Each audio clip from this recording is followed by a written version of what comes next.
আমাদের দৈনন্দিন জীবনে আমরা পার্সোনাল ফাইন্যান্স করার জন্য অনেক সময় অনেক কিছু স্যাক্রিফাইস করি এবং হয়তো খরচ মানে বর্জন করে চলার চেষ্টা করি। এটা অবশ্যই অ্যাপ্রিশিয়েটেবল যে আমরা আসলে অহেতুক খরচগুলো, অপ্রয়োজনীয় খরচগুলো বাদ দিয়ে আমরা চেষ্টা করব যেন আমাদের অর্থনৈতিক যে সমৃদ্ধি সেটা অর্জন করার জন্য। কিন্তু অর্থনৈতিক সমৃদ্ধি অর্জন করতে গিয়ে আমরা যেন এমন না হয়ে যাই যে আমাদের যে বিভিন্ন প্রয়োজনীয় খরচ সেখানেও আমরা স্যাক্রিফাইস করা শুরু করি। এটাকে আসলে বলা হয় কার্পণ্য করা। তো কৃপণতা করে আসলে কখনো ফাইন্যান্সিয়াল ফ্রিডম অ্যাচিভ করা যায় না। ফাইন্যান্সিয়াল ফ্রিডমটা হচ্ছে অন্য জিনিস। যে আপনার প্রয়োজনীয় যে খরচগুলো সেগুলোকে মিটিয়ে দেন আপনার যেই ফাইন্যান্স গোল সেটাকে অ্যাচিভ করাটাই হচ্ছে আসলে ফাইন্যান্সিয়াল ফ্রিডম।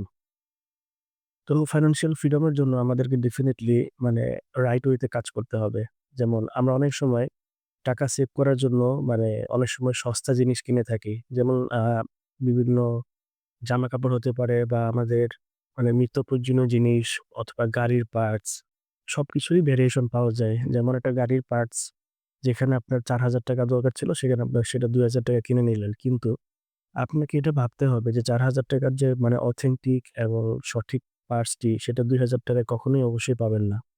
তো এটাতে কি হবে সেটা যদি আপনি আপনার গাড়িতে ইউজ করেন তাহলে আপনার গাড়িটি নষ্ট হওয়ার পসিবিলিটি বেড়ে যাবে এবং দেখা যাবে সেই পার্টসটির জন্য আপনার অন্যান্য পার্টস গুলো ক্ষতিগ্রস্ত হবে। তারপর আপনি যদি আবার সেই পার্টসটাকে রিপ্লেস করতে যান, তখন দেখা যাবে যে আপনার মানে সার্ভিস চার্জটা ২ বার দেওয়া লাগছে, মাঝখানে আপনার হ্যাসেল হচ্ছে এবং সেটার সাথে ক্ষতির পরিমাণ আগের থেকে বাড়বে। তো এই ধরনের টাকা সেভ করে আসলে আপনার এটাকে টাকা তো সেভ হবে না, উল্টো আপনার টাকা আরো বেশি খরচ হবে। আপনার ড্যামারেজটা আরো বেড়ে যাবে। সো টাকা কোথাও খরচ করলে সেইটাকে আপনার সঠিক ভ্যালু যেন দেয় আপনাকে টাকাটা আপনাকে, এটা আপনাকে ১ম এ মানে নিশ্চিত করতে হবে। যে আপনি টাকাও দিলেন বাট ভ্যালু পেলেন না। আবার পুনরায় সেটা আপনাকে কিনতে হলো। তাহলে এটা আসলে মানে কখনোই সাস্টেইনেবল ফাইন্যান্সিয়াল গোল হতে পারে না।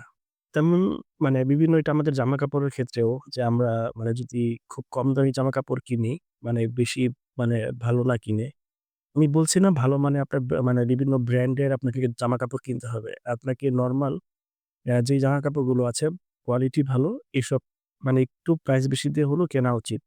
কারণ আপনি যদি নরমাল একটা জামাকাপড় কিনেন দেখা যাবে সেই জামাটা হয়তো আপনি ৬ মাস বা ৮ মাস পড়তে পারছেন। কিন্তু যেটা আসলে কোয়ালিটি সম্পন্ন এবং ভালো জামাকাপড় যেটা আসলে মানে ভালো ফেব্রিক দিয়ে তৈরি করা, জিএসএম ঠিক আছে সেইসব কাপড়ের longevity অনেক বেশি হয়, কালার নষ্ট হয় না এবং সেটা দেখতেও সুন্দর। তো আসলে সবকিছুকে টাকা দিয়ে মেজার করা যাবে না। আপনার যখনই টাকা খরচ করবেন তখন মেক সিউর করবেন যেন আপনি যে টাকাটা খরচ করছেন এটা যেন অবশ্যই ভ্যালু ফর মানি হয়। তাহলে আপনার লং টার্ম এ আপনি উইন হবেন। আদারওয়াইজ আপনি যদি সব জায়গায় কৃপণতা করতে গিয়ে অনেক কম দামি জিনিস কেনেন, তাহলে এটা আল্টিমেটলি আপনার জন্যই ক্ষতি। তো আমার এই ভিডিওতে আমি আপনাদের সাথে এটাই শেয়ার করতে চাচ্ছিলাম যে আমরা টাকা সেভ করব বাট অবশ্যই কৃপণতা করে না। যেখানে যেটা লাগবে সেটা অবশ্যই দিব এবং মেক সিউর করব যেন আমাদের যে টাকাটা আমরা খরচ করছি সেটা যেন ডেফিনিটলি আমাদের ভ্যালু ফর মানি হয়। তো ভিডিওটি কেমন লাগলো কমেন্ট করে জানাতে ভুলবেন না। দেখা হবে পরে কোনো ভিডিওতে। আর আমার চ্যানেলটি খুবই নতুন। সাবস্ক্রাইব করুন এবং আপনার বন্ধু-বান্ধবদের সাথে শেয়ার করুন যারা পার্সোনাল ফাইন্যান্স নিয়ে ইন্টারেস্টেড। তো দেখা হবে পরে কোনো ভিডিওতে। সে পর্যন্ত সবাই সুস্থ থাকুন।